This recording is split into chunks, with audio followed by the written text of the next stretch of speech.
Yo, what's going on? How y'all doing, man? It's your boy Rico. It is 7 o'clock. It is Friday, so you know what that means. It's time for the cross. And today I'm going to do the show a little different. I'm going to be talking about the top 3 sins that I keep on committing and that I need your help and your prayer for. And so with that, let's go ahead and hop right into it. It's time for the cross, baby.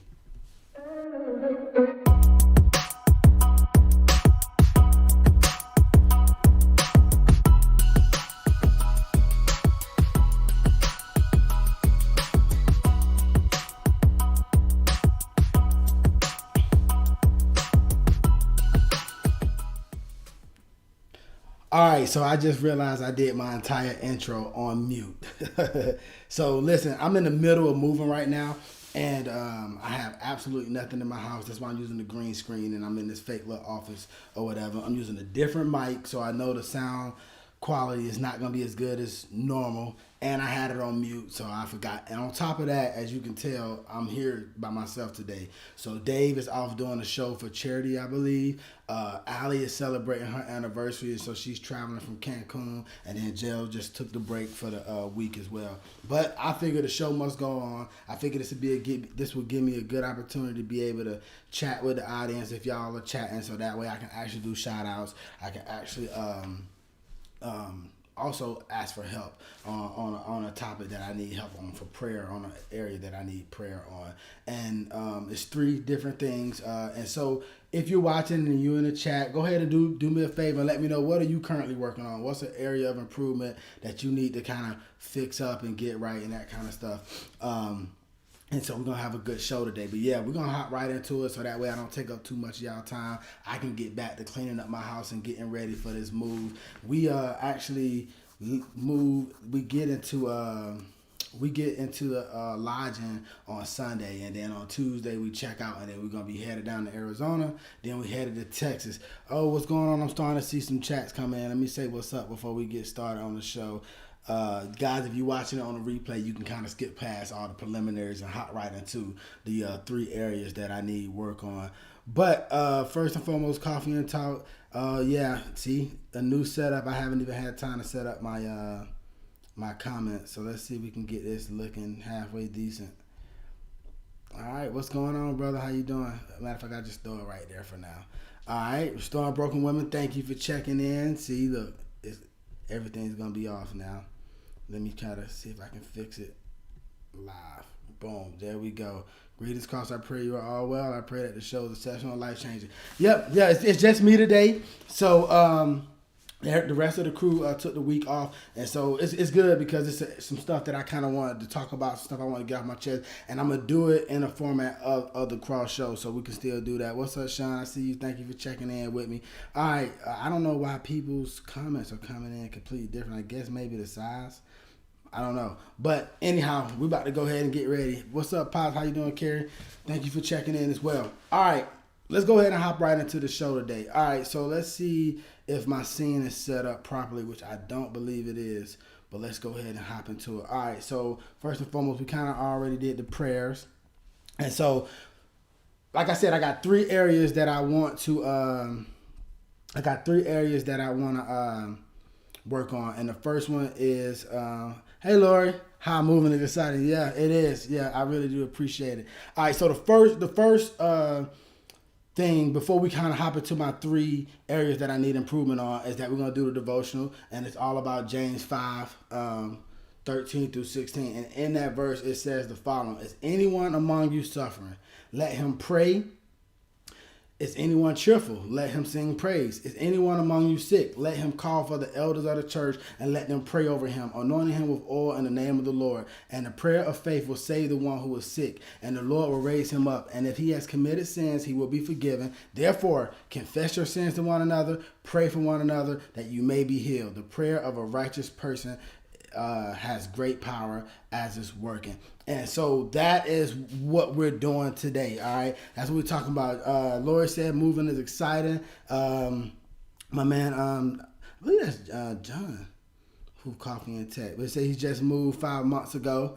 And then worry, patience, closer relationship with God. Also, those are the areas that Sean is working on. Yeah, we'll be praying for that, Sean. At the end of the show, we'll kind of pray and just talk about it. But again, I got these 3 areas I need to work on. James 5 tells us that if we confess our sins to one another, pray for one another, that we may be healed. All right, and so that is what I'm asking for today. So let's not play around anymore. I'm gonna hop right into it. I really wish I set up my scene to where you can see my camera. Matter of fact, you know what we can probably do?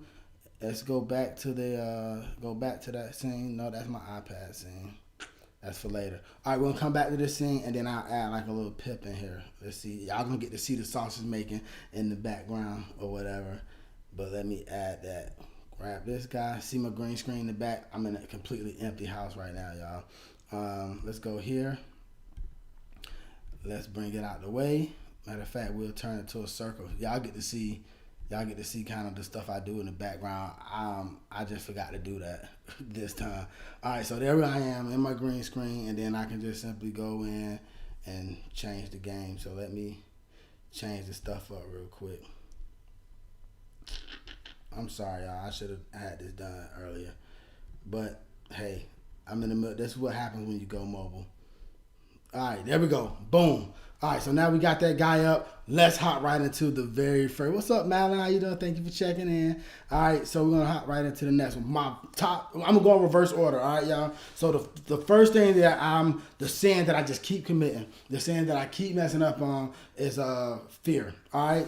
And so with fear, the reason why I've been dealing with fear really is not necessarily like I'm scared or something, or I'm looking at scary movies, or I'm afraid of bullies, or whatever the case may be. The first one is, that's John. What's up, John? What's up, Uncle Ron? I see you in the house as well. Appreciate you checking in. But yeah, the first area I need prayer on is dealing with fear, y'all. And I'll be honest, on this one, I have been kind of getting over because God has been coming through for me. But the areas of fear that I've been kind of dealing with is like fear of like where we're going to live when we move. So like right now we're in the middle of trying to figure out what house we're going to get, whether we're going to buy the house or we're going to live on base. If we live on base, they don't have a garage. So now we got a whole bunch of stuff in our garage. We're trying to figure out where to put that. Fear of the new job coming up. Just really just kind of anxious thoughts of like how I'm going to be able to handle the stuff I need to handle. And to be honest, this one made 3. It's kind of lower on the list because God has been showing out for me the last year. He has been taking care of me. Things that I was worried about,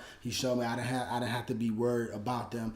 But that fear every now and then, it still kind of creeps in. And so we can see here, if I move myself out the way, God Himself says, have I not commanded you to be strong and courageous? Do not be frightened, for the Lord your God is with you wherever you go. So I use that to encourage me, and I want to put that out there to encourage somebody else as well. Lord said, I'm working on accepting uncertainty too. Yeah, it's one of those things where it's just that fear of the unknown or whatever, But see, it says, for God gave us a spirit not of fear, but of power and love and self-control. Therefore, don't be ashamed of the testimony about the Lord, nor of me, His prisoners, but share in suffering for the gospel by the power of God. And so, so I just kind of try to keep reminding myself about that, reminding myself that God's going to take care of me, that He didn't give me a spirit of fear. I need to be bold. I need to be courageous. And just really, I just need to have faith and trust Him. Because when you're afraid, you're basically putting your faith in the wrong thing. And so I want to try to put my faith in the right thing. So pray for me on that. But that is a sin that kind of keeps reoccurring. All right. Now, let's see if I can do this properly when we can get to the next one. All right, number 2. All right, so this one right here, man, I purposely put these cookies on here because when it comes to chocolate chip cookies, I cannot stop. And so the second area that I need help on, the area I need prayer on is gluttony, to be honest. And so, interesting enough, I actually was doing some studying on gluttony. Like, God has been really convicting me. Matter of fact, this particular risk came from a question that Christians asked on social media. They said, I'm becoming more and more convicted of my sin of gluttony. How come this sin isn't talked much about? How come this is an acceptable sin? And so, to be completely honest, we do see that in the church or whatever, that people will bring up all these other sins and all these other areas that people are doing wrong, but then somebody may completely just be overeating or addicted to food or glutton or whatever. But I actually came across this article, right? And the article kind of had a different stance on gluttony. Actually, and so I want to pull that up for you all and kind of talk about it, and then I'm gonna share why I feel like it's definitely a sin for me that I need help on or whatever. But it goes here. It says, all right. So basically, he talks about how, and my iPad is on screen, y'all, so y'all gotta forgive me for looking to the side. But it says the Bible mentioned gluttony a total of 4 times, and then he goes on to say, not as much as you think, right? Considering the emphasis of gluttony by past church leaders, so he kind of talks about the church leaders or whatever, and say how how they make it like a deadly sin, but ironically, it's not one of the deadly sins that's not in the Bible. And then he talks about what gluttony actually means, and he said the Hebrew word translated gluttony literally means to be worthless, vile, to make light of, to be lavish, and to squander. And so basically, in a nutshell, what this guy's trying to say in this particular article is that we may look at somebody who's overweight and assume that they're a glutton. We may look at somebody who struggling, who just eats a lot and overeats and overindulges and call that gluttony. But he argues that that's not actually what gluttony is, and he says that gluttony is actually more of a heart posture. It's more of, and to a certain extent, I agree with what he's saying here, but